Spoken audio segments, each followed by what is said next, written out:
since business exists, we've made business, taking nature for free and unlimited. For plenty of reasons, demographics and the way we have organized our developments, we are reaching the limit of this model. Some people use the term of planet boundaries.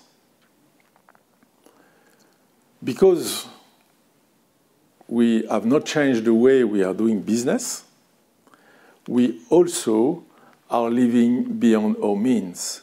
We are using more resources that the planet is able to supply to us. Science is very clear. Science has been said loud and clear, the urgency of the systems that we are now destroying. We don't need to believe in science. We just have to look around us and see the signals that nature is sending. Nature is using, for example, the water system to send the alerts that we have reached or even crossed some planet boundaries.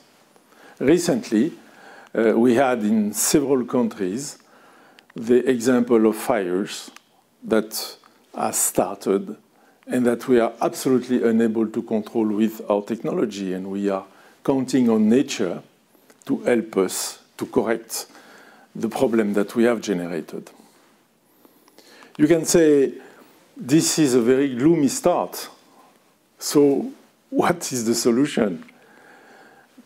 2015 will be seen in the future as the year of the turning point, where we have first delivered the Sustainable Development Goal, which are the first attempt to structure our development without abusing nature or social capital. And in Paris, the Paris Agreement, where 196 parties have decided to tackle the problem of climate change. Without entering into the debate of temperature, if you look carefully at the agreement, Paris Agreement is also saying that we should reach a zero net emission world as soon as we can after 2050. This is a huge change for business model because it really focuses the business on the scarcity and the limit and the boundary that we have to respect. But to change a business model, you need a body that takes care of this change, that takes the lead of this change. And the good news is this body already exists in the governance of the company. This body is the board of directors, you. Why I'm saying this? I'm saying this because if you look at the duties of the board around the world, you always can classify them around three main lines. The first is the board of directors has a duty to take care of the company, of the long-term interest of the company. The second one is to exercise due diligence and reasonable care. The third is to take care of the external communication and to comply with requirement for fair external communication. If you take one by one and starting with the interest of the company is obviously not summarized to the interest of the shareholders. At Earthon Board, we used to say shareholders own shares, not the company. The board should take care of the interest of all the stakeholders, starting by knowing them, starting by describing them, starting by understanding what are their expectations and what are the impacts that the company is producing against the interest of the stakeholders. And the board is the only legitimate place where the contradictory interest of all these stakeholders should be debated, according to the purpose of the company, which is the only real guide that we have to understand and respect to structure our operations. The second one is exercise due diligence and reasonable care. And for this one, 2015 was a year of dramatic change. Because in 2015, after the agreement in Paris, board can no longer say that they don't know. Board should take climate change in consideration to manage the company. Climate change is no longer a risk. Climate change is a fact, a certainty that the board of directors should take into consideration. The third one is the comply with requirement for external disclosure. And for this, the TCFD is setting standards that at the moment are not yet mandatory, but will come to be mandatory. Standard of evaluation and disclosure of risk and consequence of this risk for the operation of the company. At Earth on Board, we say that to do all this and to be legitimate in leading this change, boards need to become Earth competent. What is Earth competent board? An Earth competent board is first a board proficient in sustainability, second, a board with the high governance, and third, a board with asking the right question to the management. I will illustrate quickly these three things. First, proficient in sustainability. It means that you must know the subject.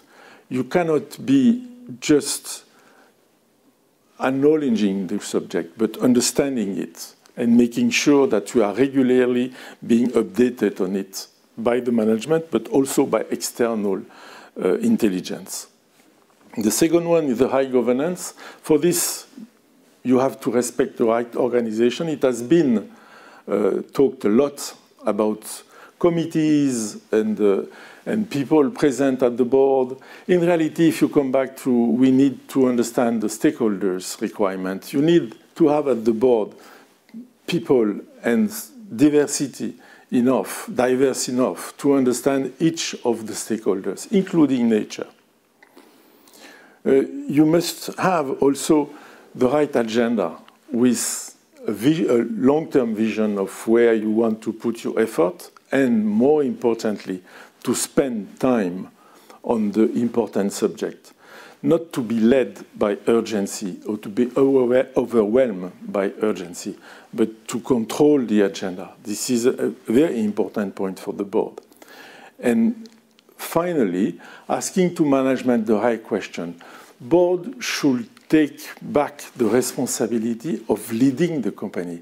Board is not a chamber of registration of decisions taken by the management, but is the place where the long-term orientation of the company are decided, and where the framework for the action of the management is decided.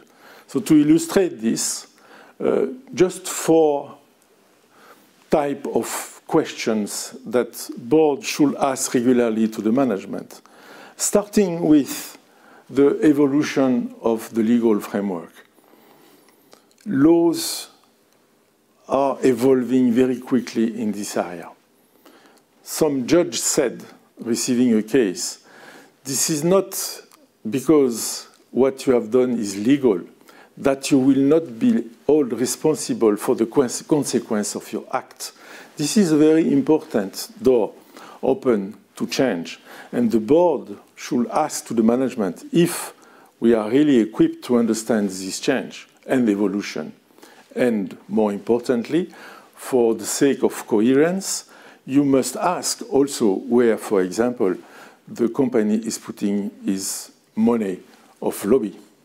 And if it's consistent with what we say about the and respect of environment. The second is, and you have probably seen that very often now, we are in front of intergenerational problem. And if we want to continue to recruit the talents, we need to have a strategy. We have a purpose and a strategy respecting the values of the talents that are 25 years old now and that will be the people that will secure the future and develop the future of our companies. Not only resources or law, but also our products, because not everything is about risk. There are also a lot of opportunity. The board should be clear about what he asks to the management to develop as product or offering, and if this product of offering are consistent with the new value that the consumer are showing now. And lastly, because this is a matter of acceptable level of risk, we need to be absolutely clear about the fundamental risk of stranded assets. Today, one question that the board must ask to the management is, are we working, for example, with a price of carbon to evaluate or carbonize assets and investment in assets? This is a matter of negligence if the board is not asking this question and not getting the right answer. Finally, as we just said, probably the business world is still working in a system of valuation of performance, which is still not correct, still very old-fashioned and not yet looking at the future. So we should absolutely, at the board level, make sure that we start thinking about valuing, measuring what really matters for society. We should move toward a true cost, true price, and true value creation for all the stakeholders. Because there is no major sin for a board that to disclose a profit which is not real. And this is today what we are doing, because we are continuing to consider nature as free of charge. We are not valuing the service rendered by nature, and we are probably distributing dividends or paying premium on profit that are not the real profit. And by the way, I am not saying all this asking you to be altruistic. I am saying all this because there is one thing that I am absolutely convinced about. There is no business in a world in shambles. We are reaching the planet boundaries. Business should move from being a problem to bringing the solution. To do this, business must change its business model. And you, as directors, have the duty to take the lead of this change.